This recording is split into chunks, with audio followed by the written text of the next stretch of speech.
พวกเฮานักปฏิบัติทั้งหลายในความรู้ที่เจ้าของบางที่ก็ไปจดจำอ่านมาแล้วก็ใส่จินตนาการตัวเองสรุปเอาความเห็นเจ้าของเป็นไงหรือแม้กระทั่งว่าปฏิบัติในตนเองแล้วอาจจะไปเห็นภาพนิมิตฝันต่างๆสั่งเก็บนำเข้ามาเข้าใจว่าเจ้าของเป็นผู้รู้อย่าลืมสิบอกให้ฟังเหมือนรู้มิอาจสู้หนึ่งอาจารย์ลืมเพิ่นรู้หลายกว่านั้นแต่ว่าเพิ่นทิ่มทั้งเบิดเลยจึงเรียกว่าหมื่นรู้มิอาจสู้หนึ่งอาจารย์ลืมเด้อนั่นแหละสังเกต ตัวเองให้ดีรู้ยังกระช่างบาดนี้ว่าอาจสู้รู้สึกตัวคนเฮาส่วนมากบ่รู้สึกตัวเองแต่ว่าเข้าใจว่าตัวเองรู้จึงค่อยไปหาตำหนิบุคคลผู้อื่นตำหนิเขาว่าเขาบ่รู้สู่เจ้าของเด้อีกอย่างหนึ่งคือว่าสังเกตเบิ่งตัวเองถ้าว่าตัวเองมีความรู้ผู้รู้หรือตื่นรู้ยังก็แล้วแต่ถ้าว่าตัวเอง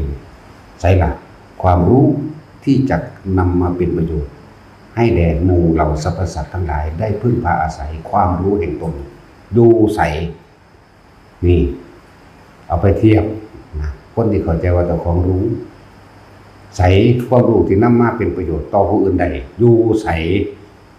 ส่วนมากนี่ก็นำความรู้นั้นมาทำลายตัวเองฟังดีๆรู้ว่ารู้จังสั่นว่ารู้จังสี่เห็นนั่นเห็นนี่รู้แล้วเที่ยวไปหาตำหนิคนนั้นคนนี้ว่าเขาบ่รู้ส่วนมากมันสิเป็นจังสั่นเด้คือเข้าใจว่าตัวเองรู้เห็นนิมิตนั่นเห็นนิมิตนี่เป็นนั่นเป็นนี่แต่ส่วนมากบ่ค่อยแม่นบ่ค่อยเป็นนิมิตอันเกิดขึ้นจากจิตที่เป็นนิมิตเป็นเองส่วนมากก็เป็นนิมิตอันเกิดจากที่ตัวเองเคยคิดไว้ในการก่อนอ่านและจินตนาการอยากเป็นอย่างนั้นอยากเป็นอย่างนี้เราคิดเอาไว้เมื่อ10 ปีที่แล้วสะสมความคิดเอาไว้สะสมความอยากเป็นเอาไว้สะสมเรื่อยจน10 ปีมาที่นี่เอาความเห็นที่ตัวเองสรุปต่างๆมาค่อยตำหนิผู้อื่นนั่นแหละจึงบอกว่าบ่มีคนดีที่ไหนบ่มีคนรู้ที่ไหนไปตำหนิผู้นั้นผู้นี้หรอกจังว่าจำไว้ดีๆพวกอันที่เข้าใจว่าเจ้าของรู้หมื่นรู้มิอาจสู้หนึ่งอาจารย์ลืมแล้วก็คิดเบิ่งบัดนี้อีกอย่างหนึ่งเทียบทางวัตถุธาตุเทียบทางรูปธรรมถ้าว่าเพิ่นบ่รู้เพิ่นคือสามารถที่จะสร้างประโยชน์หรือเป็นที่พึ่งให้กับบุคคลผู้อื่นได้ส่วนตัวเองที่ตัวเองว่ารู้ไม่แต่ความมานะเยอะจริงแม่นบ่ล่ะใส่ความรู้ที่ตัวเองนำออกมาเพื่อให้เป็นรูปธรรมในวัตถุต่างๆอย่างเช่นการสร้างวัดการนำพาบุคคลทั้งหลายเข้าสู่สัมมาทิฏฐิเข้าสู่การฝึกหัดปฏิบัติธรรมใดใส่สร้างวัดอยู่ใส่สร้างกุฏิวิหารอยู่หม้องใดใส่สิ่งที่ตัวเองว่าตัวเองมีความรู้ได้นำแผ่กระจายออกไปแปรรูปออกมาเป็นรูปธรรมอยู่ใส่นั่นแล้วหลายๆคนที่จึงบอกว่าเลือกดีๆเด้อเลือกอาจารย์เพราะว่าอาจารย์บ่มีศิษย์ที่อาจารย์บ่เลือกลูกศิษย์ดอกส่วนมากก็คือลูกศิษย์เลือกอาจารย์เอามันแจบใจเด้อคือให้มันพวกเจ้าย่อมจริงๆคือพวกเจ้าย่อมรับเพิ่นได้จริงๆพิมพ์หน้าไก่คนแล้วใครคนอีกเด้อเทียบเบิ่งคักๆเอาย่อมจริงๆจึงมากแต่ถ้าเข้าใจว่าเขาไม่รู้ไปเข้าใจว่าล่ะแต่ว่าในที่ว่าเขาไม่รู้นั่นนะส่วนมากเขาเห็นแลเลือกหาอาจารย์เลือกสำนักเลือกอาจารย์บางอันนี่เนาะไปแล้วก็ไปด้อยค่ามั่งแล้วก็ให้ค่ามั่งให้ค่าเพราะว่าถูกตามความเห็นของตนที่ตั้งเอาไว้แม่นทึกบัดนี้ พอถ้าเพิ่นเว้าไปอีกแบบนึงเพิ่นแสดงอีกแบบนึงบ่ตรงกับที่ตัวเองยึดไว้นั่นด้อยค่านะฟังดีๆพวกเข้าใจว่าเพิ่นบ่รู้แต่ว่าเป็นที่พึ่งของคนทั้งหลายได้เป็นที่พึ่งของสรรพสัตว์ได้นี่แต่ว่าความรู้นั้นต้องนำออกมาเป็นประโยชน์ได้บ่แม่นบอกว่าถ้าตัวเองรู้แต่ว่าบ่มีประโยชน์อันใดที่สำเร็จแก่ตัวเองมาเป็นประจักษ์พยานบอกเอาง่ายๆคือเฮาเห็นอยู่นี่คือประจักษ์พยานตาเฮาเห็นคน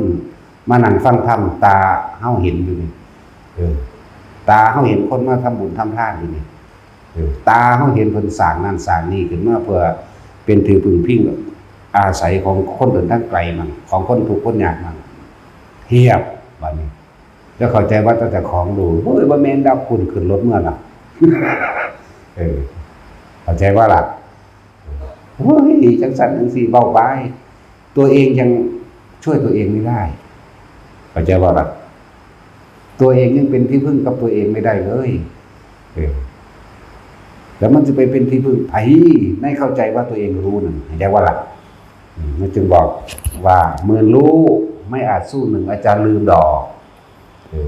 นี่เอาไปเทียบเบิ่งบัดจริงหรือบ่จริงหรือว่าบางคนมันไล่สอนธรรมะผู้นั้นไล่สอนธรรมะผู้นี้ อย่าบึกไปมาฟังทำก่อนมันเขาโอ้ยกูบ้าแล้วมันอยู่ในอาทิตย์เดียวหนีซ้ำเห็นบ่ล่ะนั่นแหละภาษาอ่านมาแล้วจินตนาการเอาบางนี้เอาฮอดพวกบ่จินตนาการก็ได้รู้เห็นนิมิตทั้งสั่นทั้งสีต่างๆแล้วเอาออกมาเว้าโอ้ยอย่างนั้นอย่างนี้นะแล้วก็เข้าใจว่าเพิ่นบ่รู้สำเพิ่นเห็นบ่ล่ะเข้าใจว่าผู้เป็นอาจารย์บ่รู้สำเพิ่นนะสิได้สิ่งที่ตัวเองรู้แล้วนำออกมาสู่คนใดเป็นที่พึ่งของสรรพสัตว์ใดเห็นบ่ล่ะก็เรื่องเทพเทวดาแบบนั้นแบบนี้เนาะพากูไปเบิ่งเนี่ยนะบางคนก็บอกเอาแต่ยอดเด้ผมรู้สึกไม่ก้าวหน้ามึงที่ก้าวไปใส่มึงบ่รู้จักปัจจุบันมันมีแต่คิดเอาอดีตมาเป็นอนาคตอยากเป็นดุจดั่งองค์นั่นองค์นี้ที่อ่านในตำราเข้าใจบ่ล่ะมึงบ่รู้จักซะแล้วว่าต้องอยู่ในตนเมื่อไหร่ที่หนีออกจากกายเมื่อนั้นท่านจะทุกข์ทันทีเข้าใจว่าล่ะ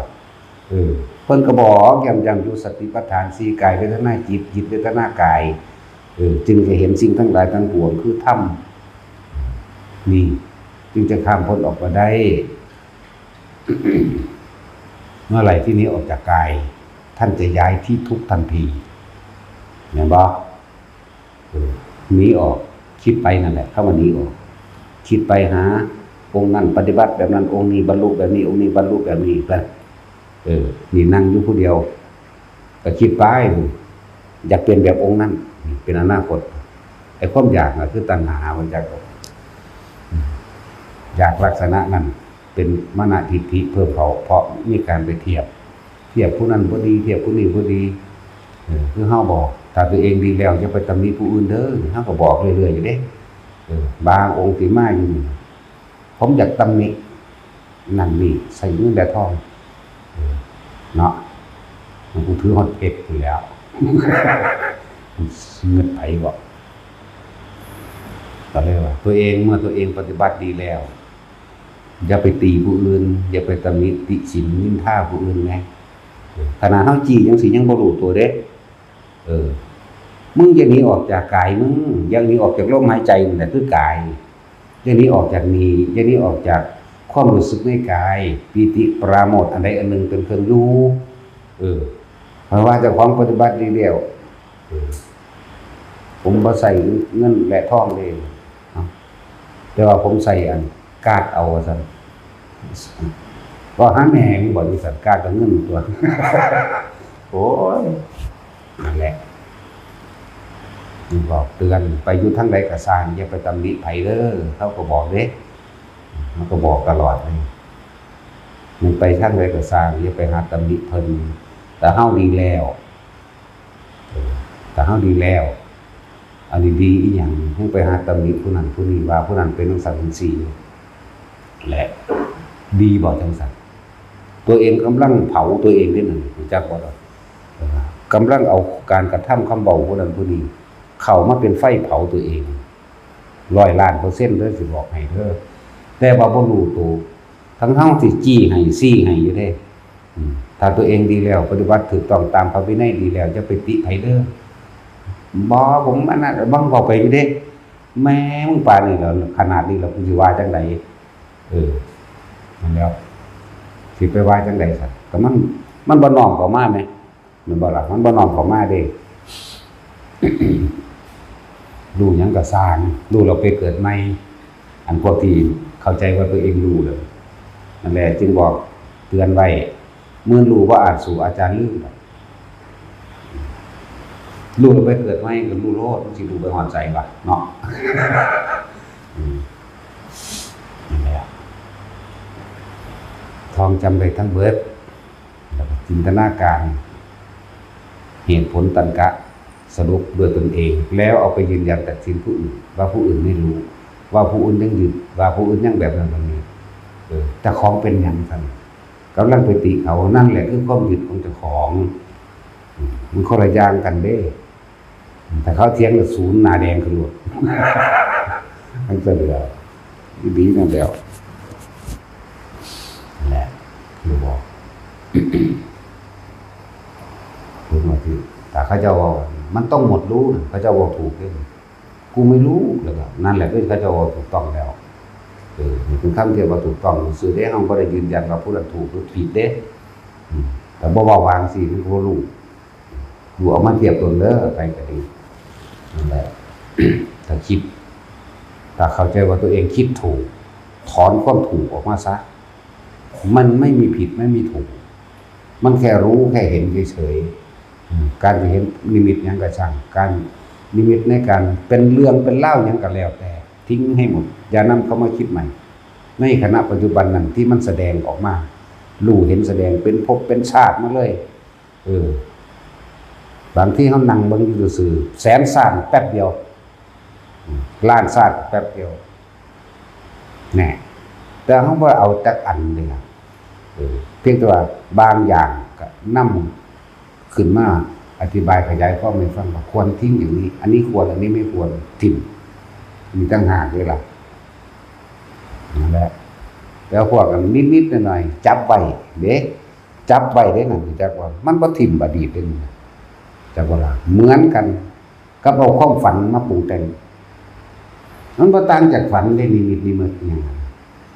เมื่อวานนี่ก็บ่ต่างจากฝันได้ทั้งที่มันจริงในประสบการณ์ของเมื่อวานเมื่อวานก็บ่ต่างจากความฝันอันนี้ภาษานั่งรับตาอยู่ซื่อว่าเจ้าของรู้ใช้เราความรู้ที่สร้างประโยชน์มีแต่ให้โทษแก่ตนฟังดีๆเด้อให้โทษแก่ตนเด้อที่เข้าใจว่าตัวเองรู้แลนไปคุ้มผู้อื่นมาสอนมันเห็นว่ามันหลายไล่แล้วเด้มานั่งใครมาคัดสมาธิใส่เฮาอยู่นี่ก็มีเด้สอนด้วยว่าสั่นนั่นดี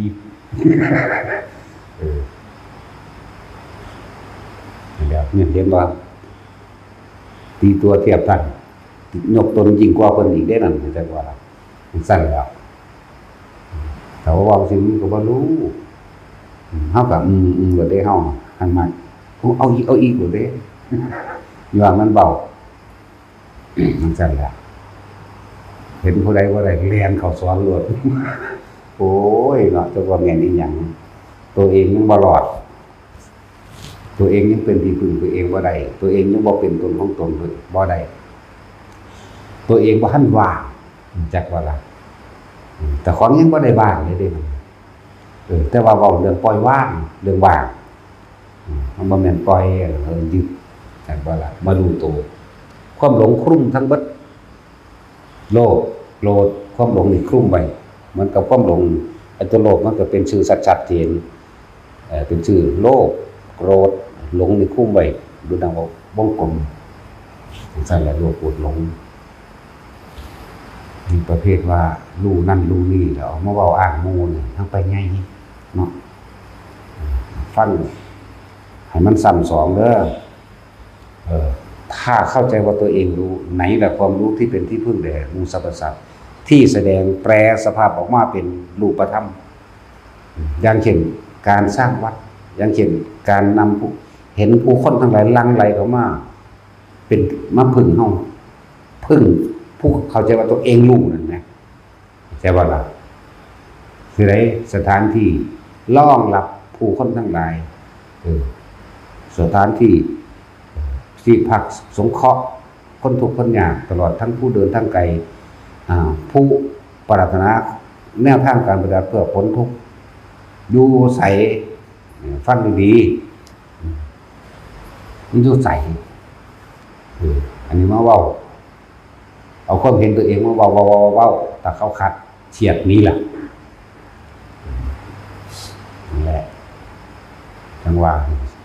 เบิ่งตัวเองเธอก็ต้องไปเบิ่งผู้อื่นจะไปเทียบผู้อื่นเทียบถ้าคือเทียบเพื่อมันคมตนเองใครอยู่เด้มันเทียบเพื่อสิยกตนเด้ตัวเองบ่มีหยังเลยเนาะตัวเองนี่บ่มีหยังสิเป็นหลักประกันว่าตัวเองมีความรู้หรือว่าเป็นที่พึ่งให้ผู้อื่นได้เนาะจะไปเทียบผู้เพิ่นมีหลักประกันโดยรูปธรรมนี่วัดกระสร้างคนกับเขามาฟังได้นั่นดีมากแจกสงเคราะห์ออกไปเป็นที่พึ่งที่พักให้แก่คนทุกคนยากพร้อมเป็นที่พึ่งอาศัยให้กับคนเดินทางไกลบ่แม่นคนยากจนก็ตามเป็นคนรวยก็ตามแต่ว่าเขาต้องการที่พักที่พึ่งเพื่อจะออกจากความทุกข์ของเขาจริงๆมั้ยแล้วฟังซ้ำแล้วนำไปคิดพวกเข้าใจว่าตัวเองรู้จักบ่ล่ะแล้วจึงบอกม่วนมูลหลวงพี่ต่างๆที่ว่าถ้าเขาเจ้ามาโอ้ผมบอกการแนะนำเลย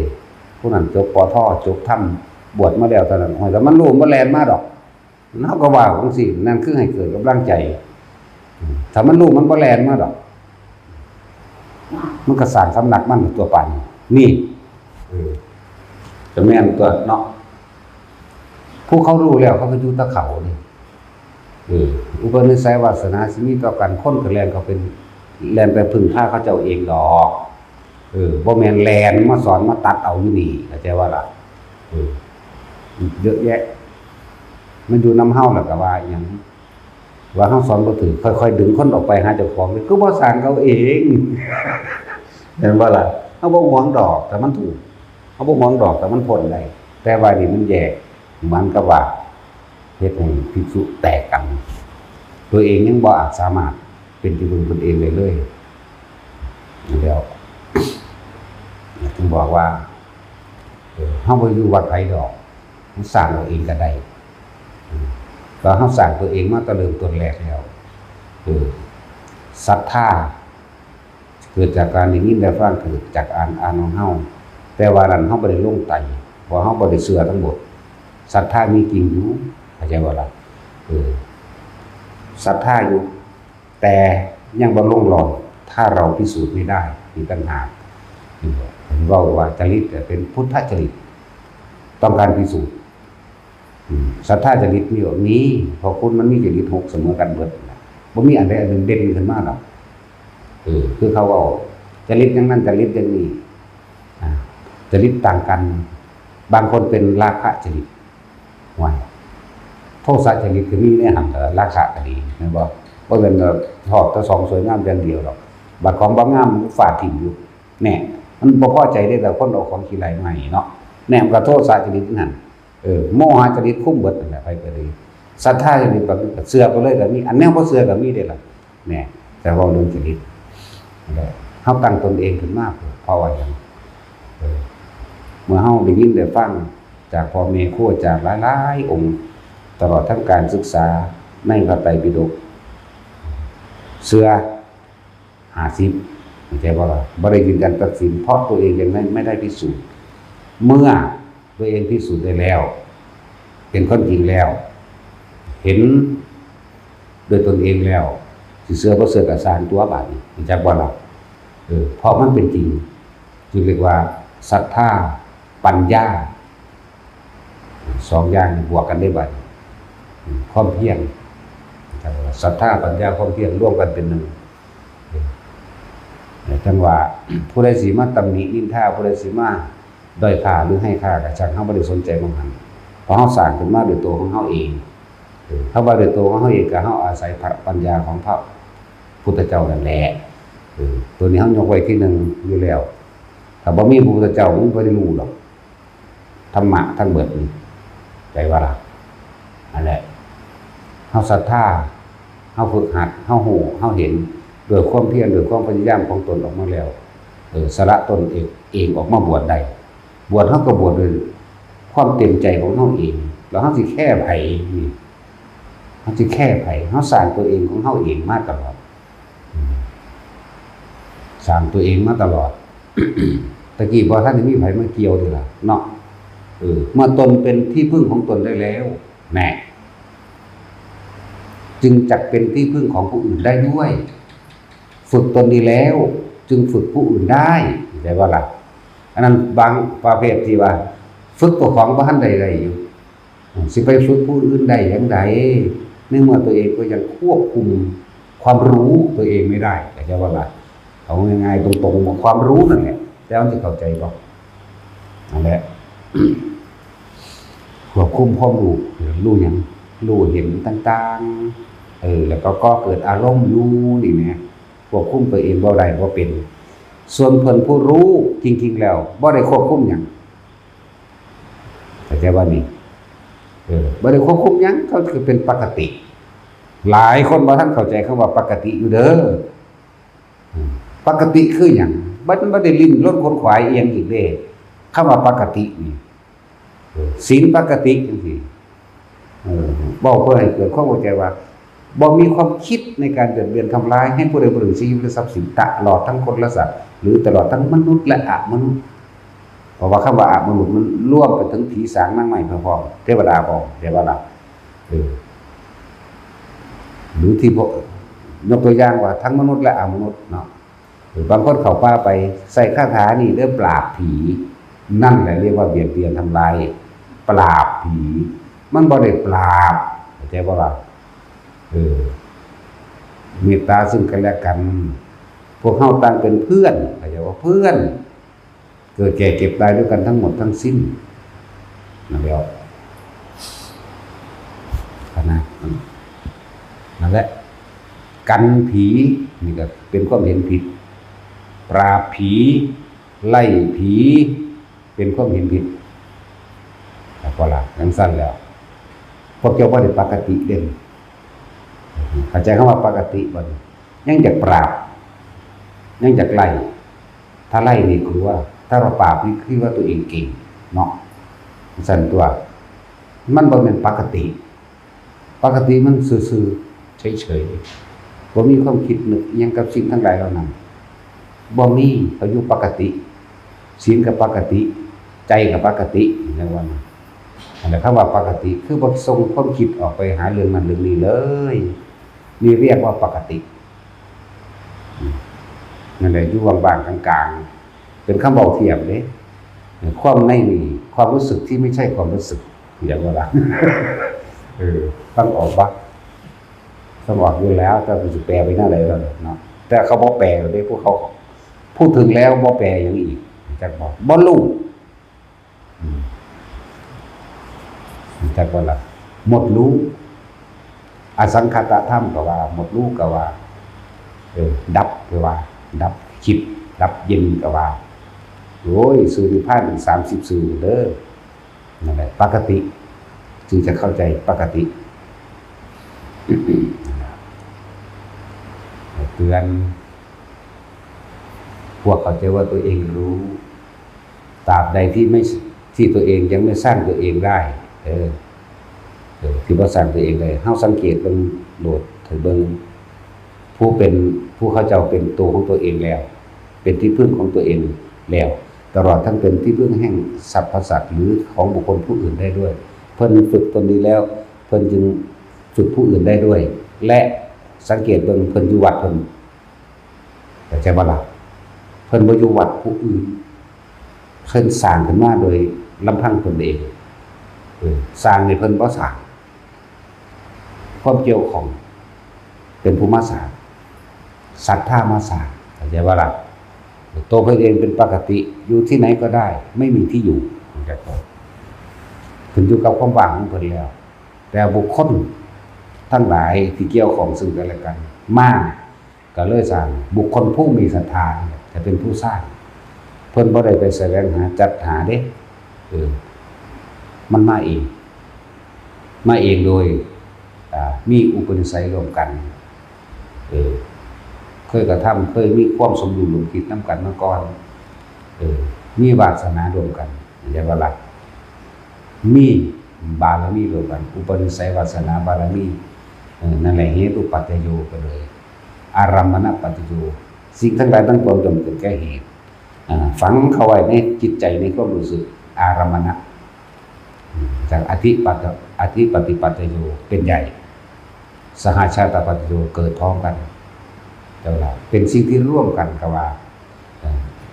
เกิดร่วมกันจากว่าสหชาติบ่แม่นสหประชาชาติภาษาประชาชาติพวกประสาทแดกก็คือขาดแล้วกันเนี่ยก็เอาภาษาบาลีได้ไปตั้งสหประชาชาติร่วมกันตั้งสหประชาชาติร่วมกันนะว่า7ประเทศแต่ประเทศร่วมกันสหประชาชาติเนาะขนาดตั้งประเทศจะบอกนั่นก็ภาษาบาลีนี่แหละไปบอกเนาะแพทย์ก็เป็นภาษาบาลีนี่ภาษาหมอมึงมาละเตือนพวกรู้หลายอยู่ผู้เดียวอยู่วัดอื่นพอวัดผู้อื่นสร้างพออยากว่าหูยเขาบ่ภูมิใจจังเม็ดได้ซ้ำผู้อื่นสร้างวัดไหนอยากว่าบ่มีความภูมิใจบ่มีความอิ่มเอิบใจเลยไปอยู่วัดผู้อื่นแล้วว่าถึงเงินหลายภาษากระจอกเนาะนั่นแหละสำนึกสำเนียกเอาไว้เนี่ยตัวเองก็ยังบ่อาจสามารถพึ่งตัวเองได้แล้วจะไปเป็นที่พึ่งของใครได้ที่ไหนมันสั่งมาโดยลำพังเฮาเด้จากว่าล่ะนั่นแหละจังว่าเทียบเอาเด้อที่เข้าใจว่าตัวเองเป็นผู้รู้จำสำนึกสำเนียกไปเทียบเอาตัวเองยังไม่อาจสามารถเป็นที่พึ่งแห่งตนได้นะบ่ล่ะเฮามันพึ่งตนเองอยู่เฉพาะโดยลำพังตนเองหลักกระสร้างขึ้นมาเอาเองเห็นบ่ล่ะทั้งสั้นตัวบ่ได้ไปแย่งสิ่งอยู่วัดไผเด้เนาะบ่มีไผเชิญมาเด้บ่มีไผเชิญมาแล้วก็บ่เชิญไผมาอีกมันก็เป็นขึ้นมาของมันเอาเองนั่นแหละที่มันอยู่ในความว่างอยู่ในความมันอยู่ซื่อๆลงมาดอกจักบ่ล่ะมันมีดอกแนวโดนบันดาลมาเห็นบ่ล่ะเทวดาอินพรหมพวกผีพวกเปรตพวกสัมภเวสีต่างๆเขาต้องการบุญนำเขาก็สะกิดญาติพี่น้องของเขามาทำบุญทำทานนำตัวแม่นบ่ล่ะของมันบ่ได้ตกค้างกับเพิ่นแต่ของมันยังตกค้างอยู่เด้เริ่มตัวแรกก็ตกค้างความรู้ที่เข้าใจว่าตัวเองรู้นั่นแหละหมื่นรู้นั่นแหละแสนรู้ก็ช่างหมื่นรู้แสนรู้มันบ่สู้ความรู้สึกตัวหรอกรู้แสนรู้คนที่รู้สึกตัวอยู่เขาจะไม่ออกจากตัวเองออกจากกายตัวเองนั่นแหละเขาสิบ่มีเวลาไปตำหนิคนอย่างว่านี่รู้สึกตัวน่ะนี่แปลว่าหมื่นรู้แสนรู้ก็ไม่อาจสู้ความรู้สึกตัวในตัวเองบัดนี้ในหมื่นรู้ก็ไม่อาจสู้หนึ่งอาจารย์รู้เพิ่นทิ่มบัดแล้วหนึ่งอาจารย์รู้หมดเลยถ้าสิไปเสียเสี่ยวนึงกับเพิ่นเนาะพวกรู้ดีแล้วคอยไปตำหนิคนนั้นทีคนนี้ทีนั่นแหละไม่รู้อะไรเลยจะว่าล่ะแม้กระทั่งตัวเองคือบ่รู้สึกตัวเองเด้ไปหายก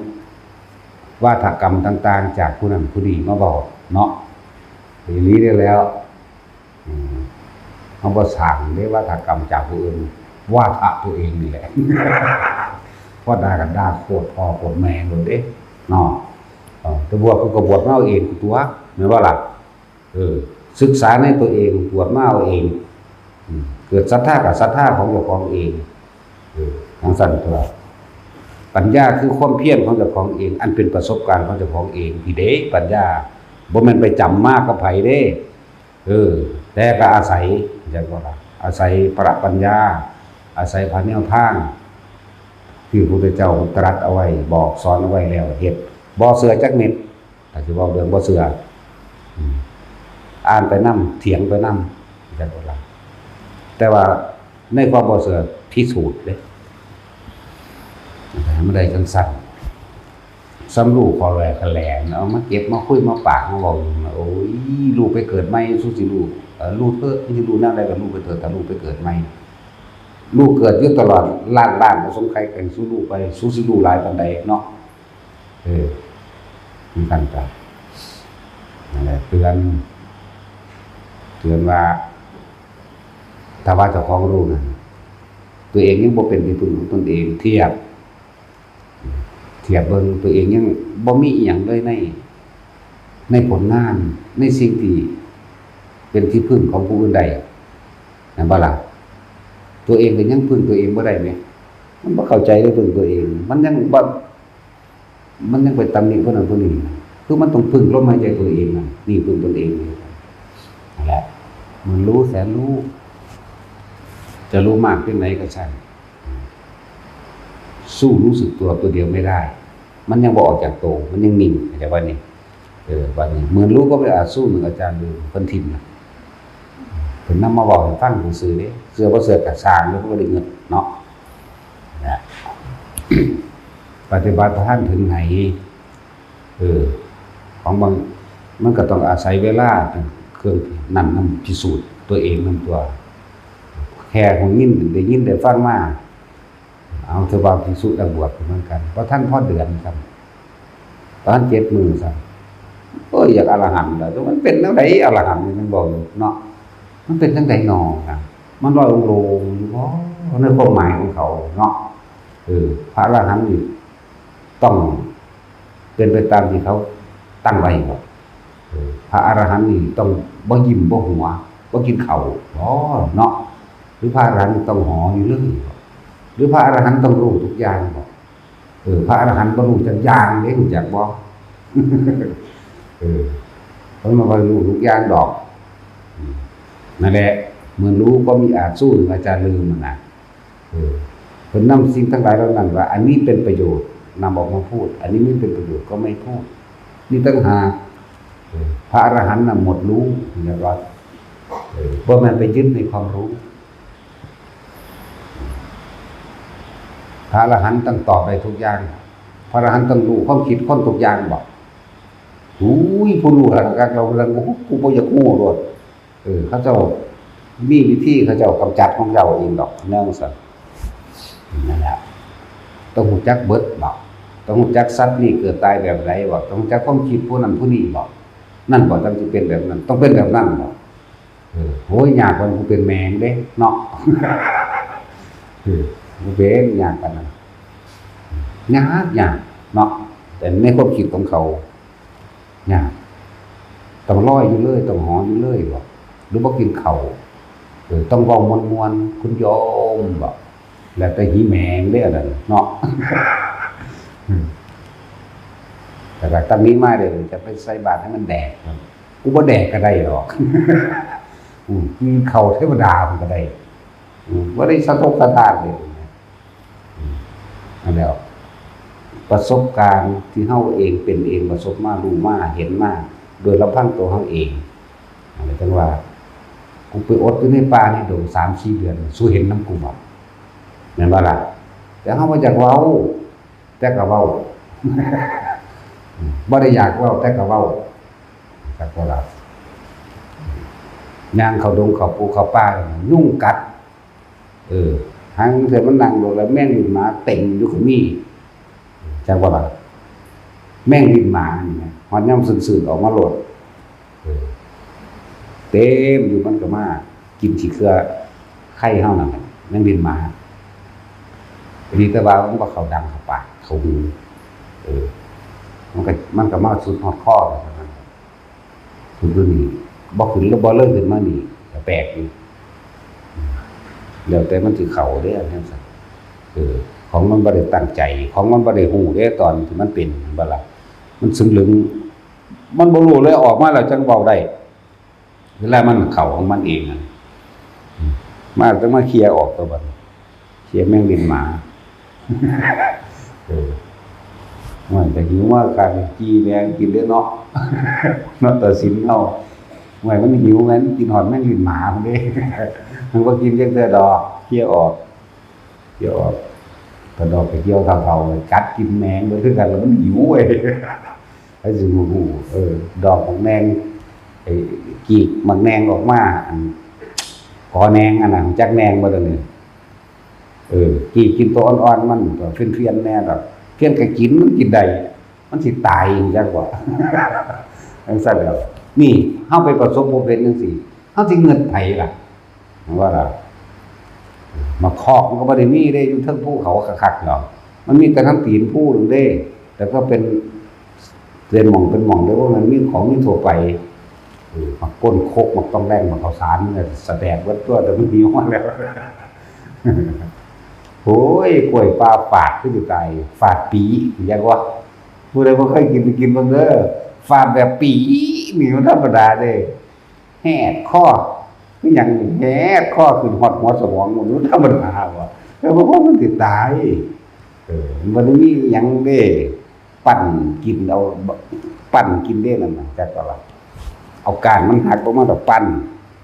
แห้งมันก็บ่ได้มีเด้นั่นแหละจังว่าประสบการณ์เฮาเป็นผู้ผ่านเป็นผู้เห็นมาเองสิเงินไผไปแค่ไผเลยนี่นั่นแหละเฮาจึงบอกว่าบ่ได้แค่ไผ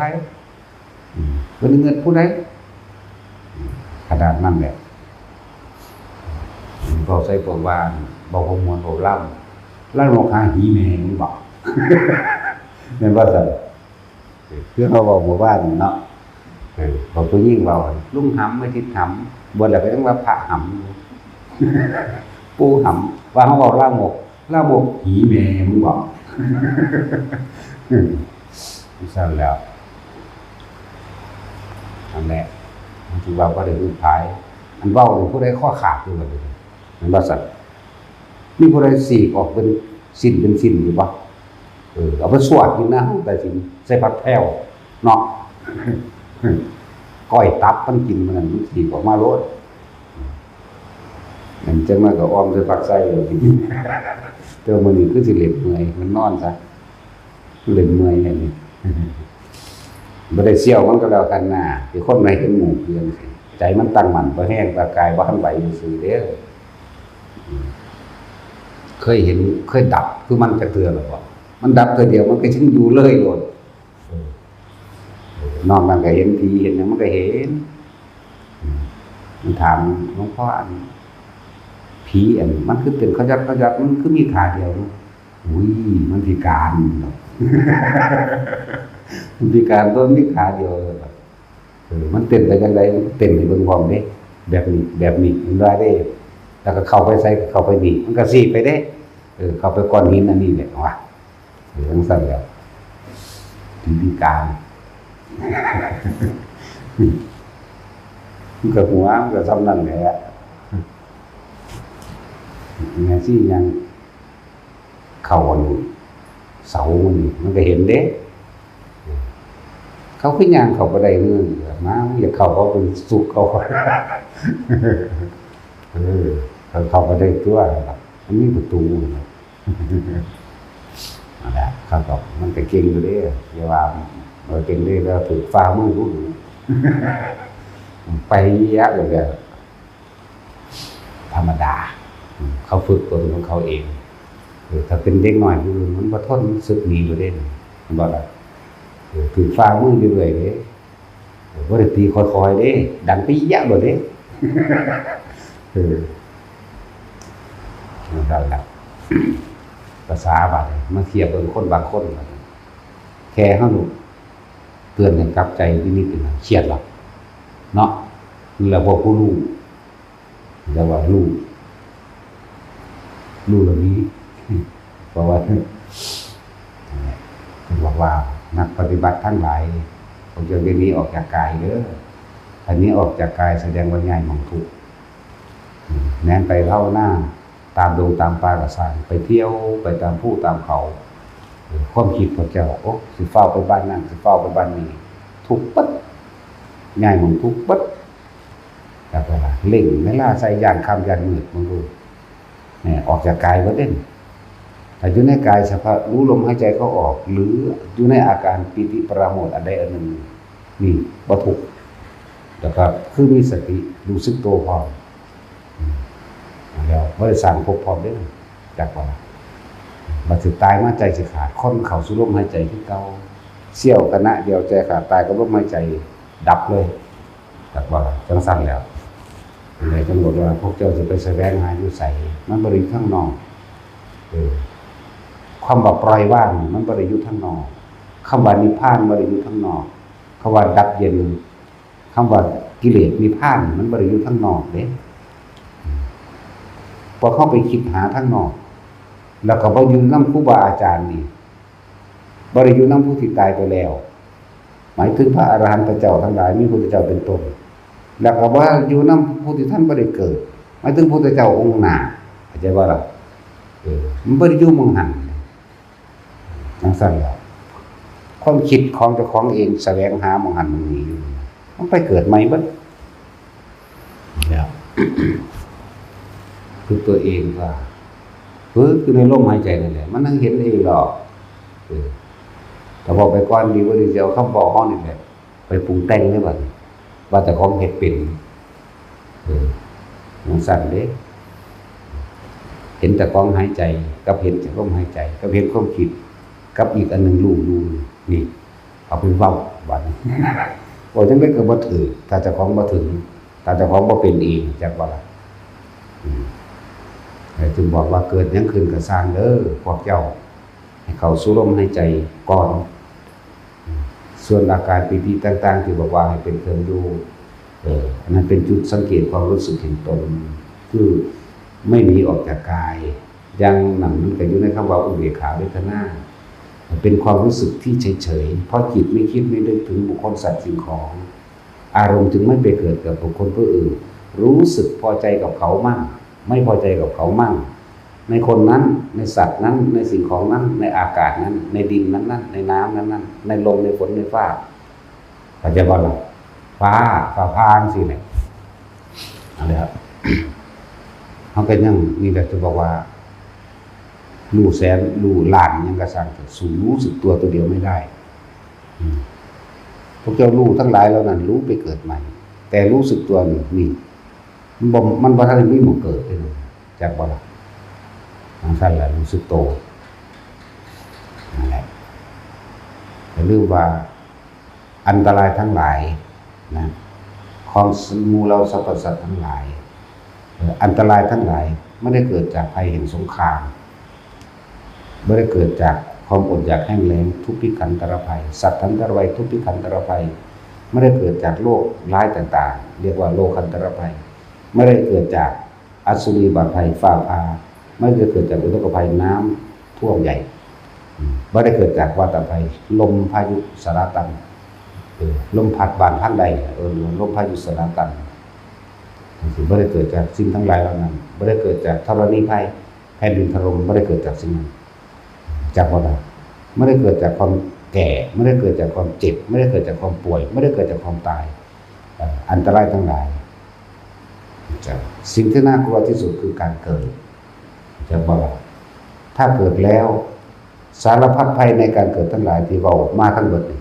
นั่นแหละคือสิ่งที่ตัวเองต้องพบเจอนั่นแหละอันตรายทั้งหมดทั้งสิ้นรวมอยู่ที่การเกิดอันตรายที่สุดคือการเกิดบาลาถ้าเกิดแล้วก็ต้องมีตายจึงบอกว่าความน่ากลัวทั้งหลายไม่ใช่ความตายเด้อ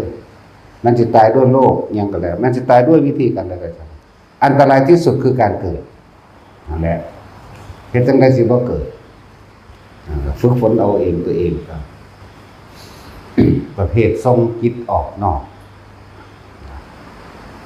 ส่วนมากก็ไปตำหนิผู้อื่นเนาะและนำสิ่งที่ฝันต่างๆมาเบาอันตรายคน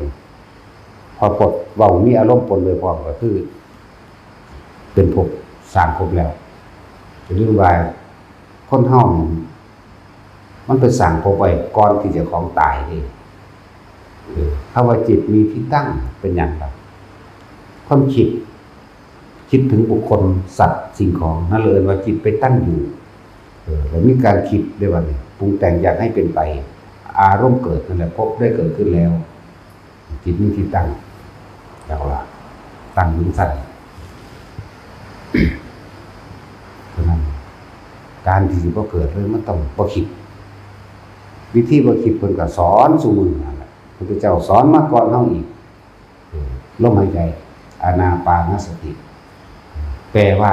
เป็นผู้ระลึกรู้อยู่กับลมหายใจเข้าและออกเท่านี้นี่คือแปลตัวนี้แล้วต่อมาบุคคลที่ประคองลมหายใจเข้าออกอยู่ในตน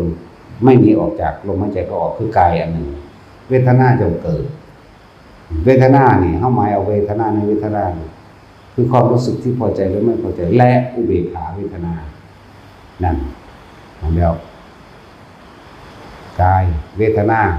จิตคือความคิดความนึก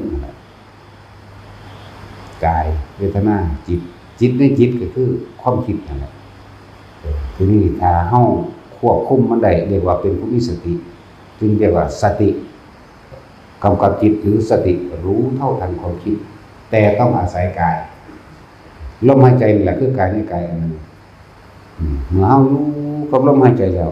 จะมีความรู้สึกอันอื่นต่างๆเกิดขึ้นมาที่จริงกายเวทนาจิตเวทนากาย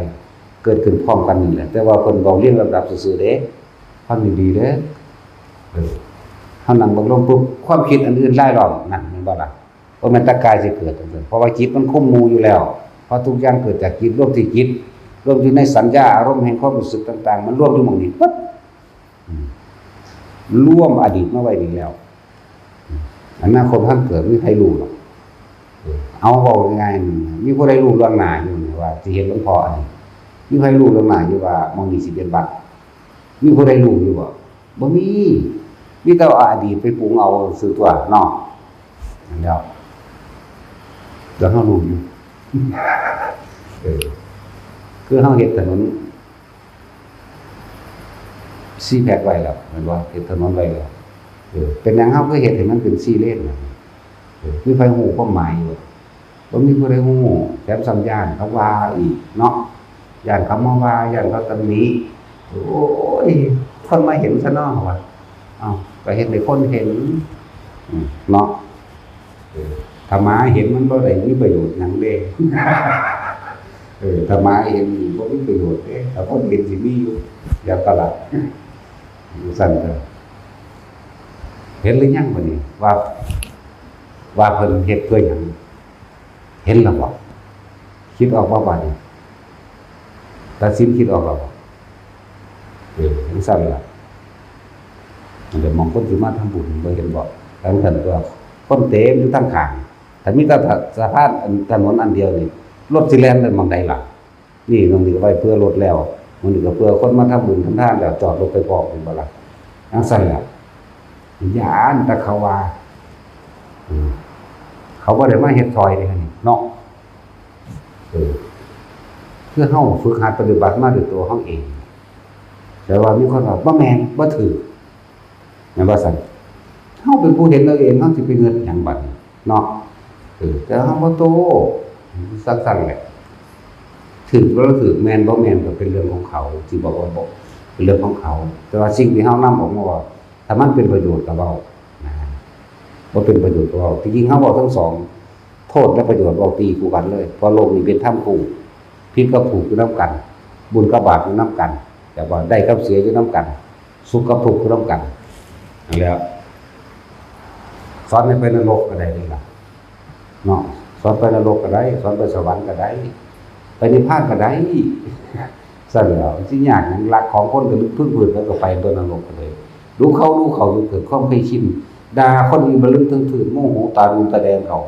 ขาคนไปทีละดื้อซื้อกับฟาดปากพ่อแม่ปู่ะเขาบอกอะไรตัวไปนรกมันบ้าสั่นคือสั่นตัวจะไปนรกก็แบบนั่นแหละเฮ็ดเอาเนาะบ่มีผู้ใดเฮ็ดให้เด้นรกก็ดีสวรรค์ก็ดามบ่ว่าสรกบ่ว่าสวรรค์หรือแม้ที่สุดคือพันธุ์ข้างว่ารักโสดไปนรกจังซี่เขาบ่นำมาสอนหรอกเนาะเพราะว่าบ่สอนมันก็เฮ็ดอยู่แล้วแม่นบ่ล่ะบ่สอนมันก็เฮ็ดอยู่แล้วไงเดี๋ยวก็สั่งคนนั้นอีห่านั่นเป็นแบบนั้นแบบนี้ทั้งที่บ่ถูกใจแล้วบ่ถูกใจเด้น่ะคนเฮาสิถูกใจกันเพราะว่ามีผลประโยชน์ว่าล่ะว่าเฮาเกิดมานี่มีประโยชน์จักอย่างหรือยังถามเจ้าของเบิ่งเด้อที่ว่าเจ้าของเป็นผู้มีความรู้มากรู้สูงจบปริญญาด็อกเตอร์มาบอกก็จังมันหาสแต็กกับมันเองกับครอบครัวมันแม่นบ่ล่ะอย่าเข้าใจว่าเจ้าของมีประโยชน์เด้อนั่นแหละคนเฮาที่มีคุณค่าและมีประโยชน์อันสูงสุดคือได้ทำอะไรเพื่อผู้อื่นโดยไม่หวังสิ่งใดตอบแทนนี่คือคนมีประโยชน์เรื่องสั้นตัวสาหาอยู่ให้กินแต่ไปหาดูถูกคนมือซื้อเนาะมันบ่ดูถูกเราคนดอกดูถูกหมาพร้อมมันสั้นตัวแต่แม่นแล้วถ้าสมมุติว่าหมาเฮามั่งโอ้ยสมมุติเป็นหมาล่ะซะสันดานหมาเลยล่ะเนาะสั้นละพวกรวยๆนั่นแหละคือเข้าใจว่าจะของมีประโยชน์ล่ะเนาะทั้งรวยทั้งโกงหลายๆทั้งทำลายดีๆเนาะทั้งเฮ็ดสารเลวเลยเยอะคือสารพัดช่างเป็นทุกอย่างมีสารเลวอยู่แล้วสารพัดช่างกับสารพัดเลวนั่นว่าสั่นทั้งสั่นแล้วนำไปคิดเด้อผู้ใดว่าเจ้าของมีความรู้แล้วสิ่งที่เข้าใจว่าตัวเองมีความรู้ได้สร้างประโยชน์กับผู้อื่นดีหรือยังอันเป็นรูปธรรมพอนามธรรมพอทั้งสั่นแล้วนั่นแหละเอาไปพิสูจน์ตนเองว่าแต่ของเก่งสอนเก่งสั่นมันสิบ่มีหอนของสิอยู่เนาะเพราะมันสอนเก่งคิดเอาเองเปรียบเอาเองตัวชัดเจนหรือยังแต่ละคนที่เข้าใจว่าตัวของรู้ชัดเจนหรือยังแล้วไปเทียบเบิ่งเด้อใช้ประโยชน์ที่อันเกิดจากความรู้ที่ตัวเองว่าเข้าใจว่าตัวเองรู้ไหนอยู่ใสตัวเองยังบ่มีหม่องสิอยู่เป็นตัวของตัวเองเลยเนาะแม่นบ่ล่ะมันซั่นแล้ว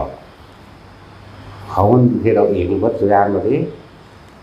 ว่าท่านสิว่าฝึกตนดีแล้วจึงฝึกผู้อื่นได้ด้วยบ่มันบ่แม่นว่าบ่ผ่านการฝึกตัวของเลยเพิ่นบอกมาเรื่องนี้อันชั้น1 2 3 4 5 6 7 8บ่ได้เชื่อจักเม็ดกูต้องเฮ็ดซะก่อนจังเอามาเทียบเป็นแบบนี้ความรู้สึกแบบนี้ชื่อว่าจังซี่เด้จังเอามาเทียบได้บ่ปีติเอาเรื่องชาติจักหน่อยวิตกจังซี่ยังมีการคิดอยู่วิจารณ์ก็คิดประคองในตัวเดียวไว้ปีติเกิดแน่เป็นสุขเอกคตานั่นก็เป็นอารมณ์ตั้งมั่นเป็นหนึ่งอยู่ในอันตัวเดียวนี้ตอนนี้ชั้นที่2มีแต่ปีติสุขเอกคตานั่นว่าซั่นตัวซั่นชั้นที่3มีแต่อุเบกขาตัวเดียวนั่นบ่ล่ะบ่มีปีติชั้นที่4ตัดบ่ได้หลับบ่หลับหูก็รู้สึกหยังเลยสิบัดเฮาเว้าเรื่องความรู้สึกเฮาไว้อีกถอดออกจากความเป็นมาซั่นล่ะบ่เว้านำตัวหนังสือเลยก็ได้เด้บัดเย็นรูปเข้ารูปออกในลมหายใจเฮานี่ผมบอกว่าสูดลมเข้าเบิ่งเด้อนี่มันก็เย็นอยู่ในโพรงจมูกเข้าไปอย่าตามลมเข้าไปหาท้องนี่สำหรับเฮาเอาแบบนี้ใช่บ่ล่ะให้มันเย็นมาสุดดังหักออกก็ออกแค่นี้มันก็เย็นเข้าเย็นออกซื่อๆนะมันก็เย็นเข้าเย็นออกสุดปลายดังปลายหูดังแค่นี้เด้อนี่พวกเจ้ามีความนึกถึงลมเข้ามันบอกมีความรู้สึกว่าเย็นเข้าเย็นออกเย็นเข้าเย็นออกบ่โดนบ่นาน 2-3 นาทีสิมีความรู้สึกอันนึงเกิดขึ้นขนลุกขนพองสยองก้าวนี่ เรียกว่าคุตกาปิติเนี่ยนี่มีความรู้สึกว่าเป็นคนลุกพืดนี่เรียกว่าคุตกาปิติมีความรู้สึกว่าเป็นจุกอกเข้ามาในข้อนี่อิ่มเอิบเข้าไปปลื้มเข้าไปก็สิให้เรียกว่าขันธิกาปิติมีความรู้สึกว่าโยกสั้นซ้ายไปข้างหน้าข้างหลังนี่เรียกว่าความรู้สึกนี่เป็นภารณาปิติเห็นแสงแบบหรือเห็นนิมิตต่างๆกินอย่างแล้วแต่เรียกว่าโอคันติกาปิตินั่นนี่คือไม่เอาความรู้สึกไปเทียบกับศัพท์ภาษาเลยว่าอุปงคาปิติมีความรู้สึกว่ากายใหญ่ขึ้นอ้วนขึ้นเบ่งขึ้นเลยหรือยาวยืดขึ้นหรือลอยขึ้นเรียกว่าอุปงคาปิติเด้อเนี่ยก็เทียบแต่นี่คือภาษาบาลีหรือภาษาหลักสูตรนั่นก็เว้าแล้วก็ตัวนี้ก็คือความรู้สึกที่มันเป็นนี่แล้วยังบ่ค่อยเว้าปานใดเพราะว่าเว้าไปก็บ่มีผู้ใดเข้าใจเพราะปานใดหรอกบ่ได้ตั้งใจเรียนปานนั้นหรอกเนาะพอเท่าเก่าก็เฮ็ดเก่าเท่านั้นแต่เฮ็ดบ่เป็นล่ะบ่เป็นซื่อๆเฮ็ดบ่เป็นเนาะเฮามัน11คนจักว่าล่ะบ่ได้เก่าเด้ลักษณะแล้วเรียกว่า11 10อยู่แล้วยังว่าขัดต้องเอา11สั่นเถิดนะครับถ้าว่าเจ้าคิดว่าเจ้ารู้หมดทุกอย่างที่เจ้าของป่ามาเข้าไปในป่าเบิ่งดูนั่งไปตามภูเขาหรือปราสาทนั่งน้ำสาดผีเบิ่งดูแต่ยังคิดอยู่นั่นน่ะมันจะรู้หยังมันนั่นแล้ว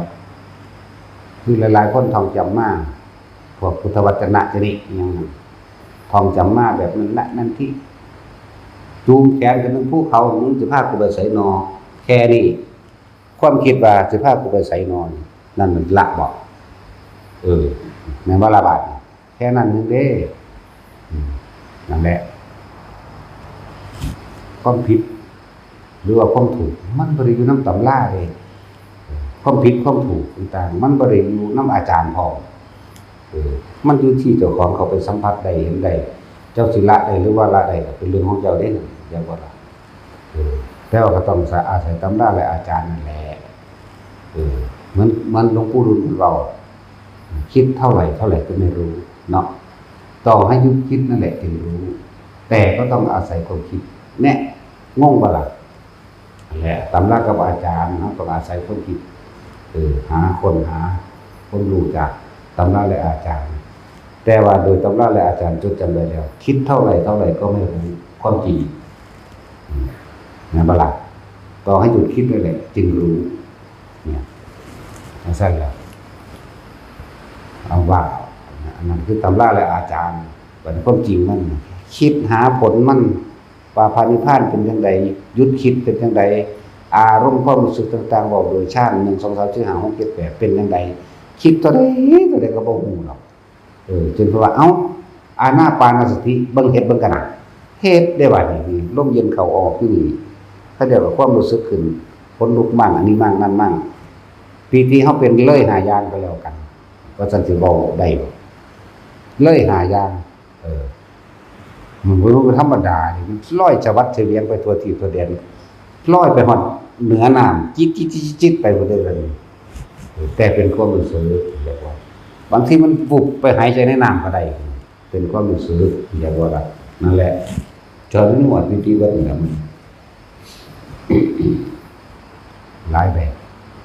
นั่นแหละนี่คือความจริงต่างหากที่เราสัมผัสรู้จากความรู้สึกของตนเองเลยว่าเอาตำรามาเทียบต่างหากตำราต่างหากรู้จริงต่างหากต้องเกิดจากความเพียรพยายามของตัวของเองความเพียรหรือประสบการณ์ตนเองนั่นแหละความรู้อันนั้นเป็นแนวทางที่เพิ่นบอกคือเฮาไปเรียนหนังสือนั่นเรียนจบป .6 แล้วก็มาดำหน้ากินอยู่ได้บ่ได้2เป็น2เป็น4เด้เนาะบ่ได้2สุดคูณเด้วิชาปลูกอ้อยจังซี่ในหนังสือก็ว่าเรียนนั่นเด้เนาะคือปลูกไปโลดปลูกมันดำหน้าจริงๆเนาะก็คือดำไปโลดตอนเฮาดำหน้าอยู่ก็บ่ได้มีวิชาหยังเข้ามาในหันเด้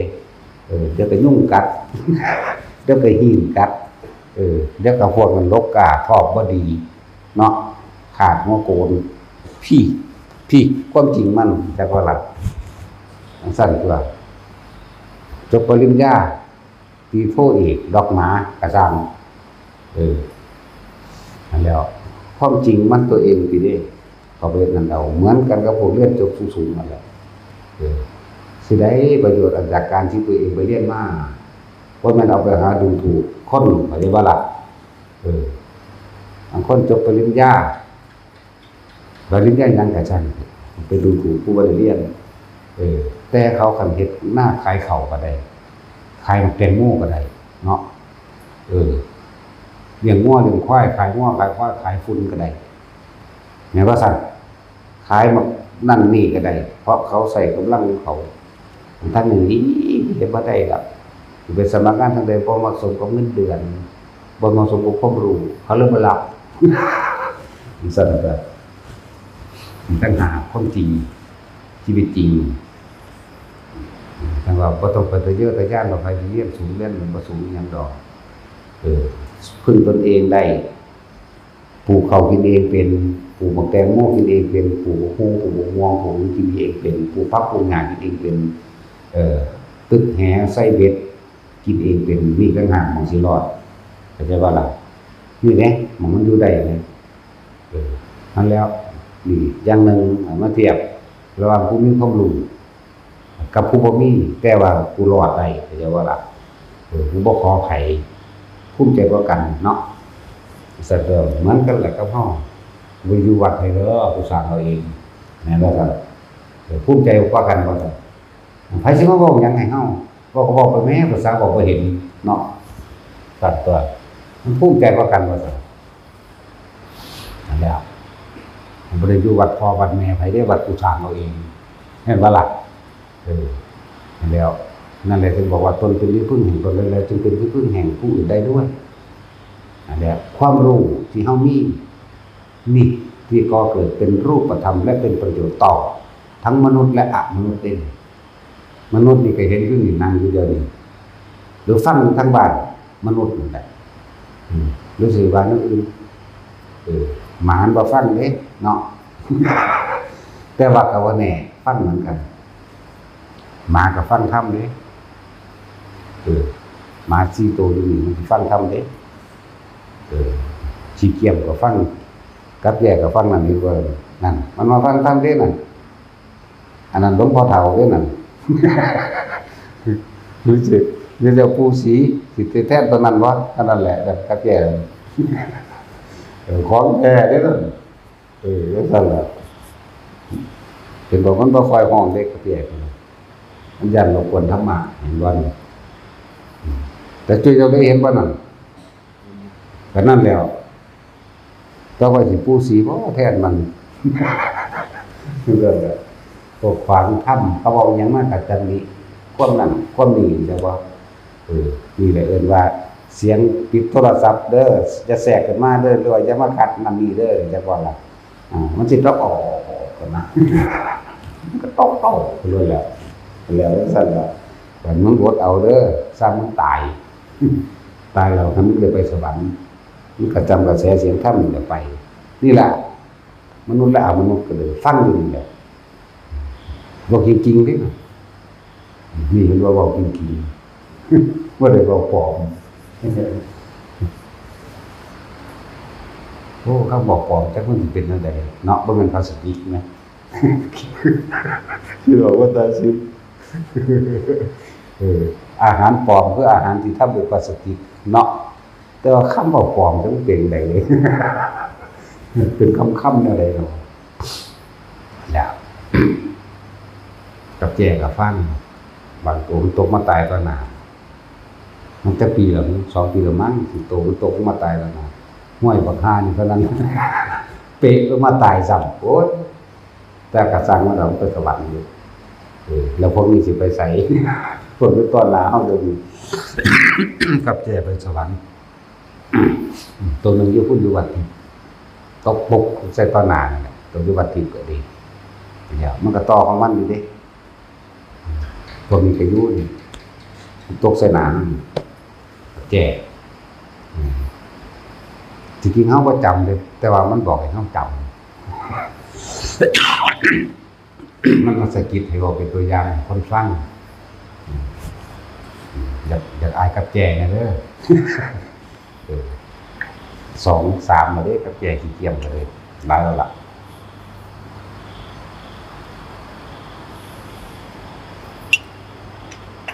นี่แหละตื่นซาจากความหลับไหลบุคคลที่เข้าใจว่าตัวเองรู้มือรู้ก็ไม่สู้หนึ่งอาจารย์ลืมเด้อแล้วความรู้ที่ว่าตัวเองเป็นผู้มีความรู้นะรู้อะไรก็ช่างรู้แสนรู้หมื่นรู้ล้านก็ไม่สู้รู้สึกตัวแค่ว่าล่ะและที่เข้าใจว่าความรู้ที่ตัวเองมีได้สร้างประโยชน์กับบุคคลผู้อื่นได้หรือยังดีบ่ดีความรู้ที่ตัวเองมีกับเป็นโทษต่อตนเองเพราะเที่ยวเอาไปตำหนินินทาเขาเพราะเที่ยวเอาไปเปรียบไปเทียบทั้งตัวเองก็ไม่มีที่จะอยู่นี่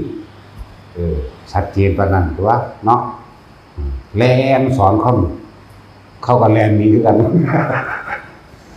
ไปหับเอาบ่แต่หับเอาอยู่ข้างขึ้นปุ๊บสอนเลยขึ้นรถขึ้นไปแล้วโตนว่ากันแล้วก็แล้วมันบ่ได้อยู่กับตัวเองเด้มันบ่อยู่กับปัจจุบันเด้เข้ามาอยู่กับตัวเองคืออย่าออกจากลมหายใจอย่าเอาความคิดไปถึงผู้นั้นผู้นี้อย่าเอาความคิดไปดึงเอาความรู้ตัวนั้นตัวนี้ที่เจ้าของจดจำมาเพื่อสิบอกให้เขาเป็นเข้าใจบ่ล่ะนี่เอิ้นว่าบ่อยู่กับตัวเองทั้งสั้นตัวเห็นผู้ใดบ่ได้ย่างใส่ย้วยๆเข้าหูแล้วเขาก็ฟ้าวแล่นเพราะเขาเขาญาติทั้งสั้นแล้วนั่นแล้วความคิดนั้นมันสิเอาสิ่งตัวของจำใดนี่ไปบอกเขาได้จักว่าล่ะนั่นแล้วมันบ่อยู่ในตัวเองมันบ่รู้จักว่าปัจจุบันนั่นแหละ ได้คิดได้ว่าคนบ่รู้รู้อยู่เพิ่นนำว่าเอาจังบ่เขาก็เบิ่งนั่นนี่แล้วเว้ยจังซั่นแหละเอาสมทานผมพาไหมไกลแล้ว